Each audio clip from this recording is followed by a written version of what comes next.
Hi, it's me again with Corel tips and tricks. Last night I made 3 videos on this, and the last one, part 3, was how to get this snowflake off the internet. Well, I started thinking, so this is part 4. I typed out part of the alphabet. I'm going to hit Control D and make a duplicate.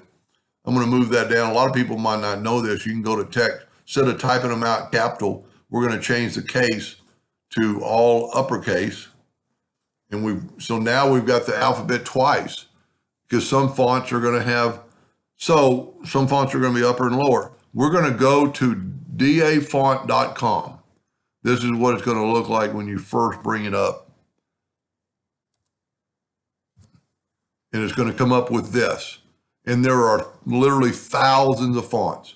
And then just search. If we type in snow, we're going to get a few fonts, but not really any flakes, but there's 8 pages, so it could be. If we type in snowflake, we're going to get a few. Well, that's a pretty nice one, but it's got letters in it.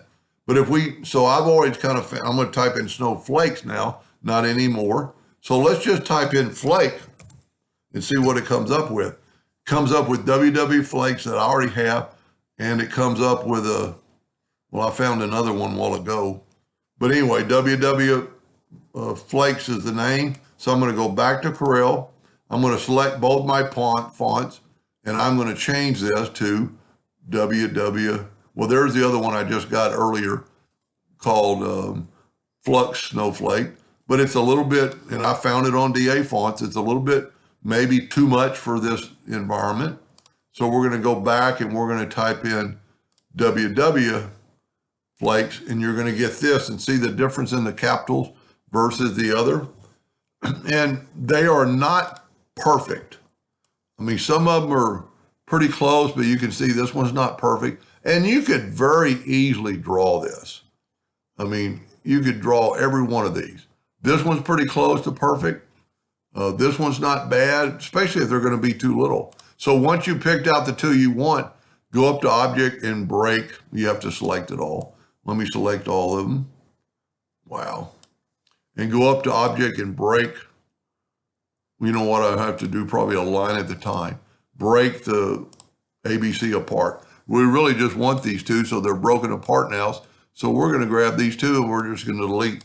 And that's how you can get a font off the internet or out of your font. Now, to do anything to this, and that's pretty good. It doesn't have to be perfect. You could clean it up, and this one's damn near perfect.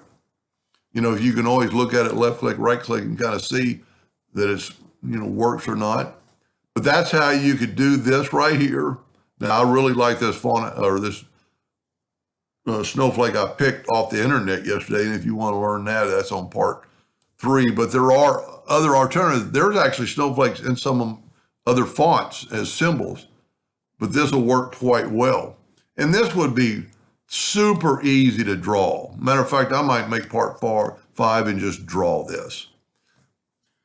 Anyway, I hope that helped a little bit. Thank you for watching.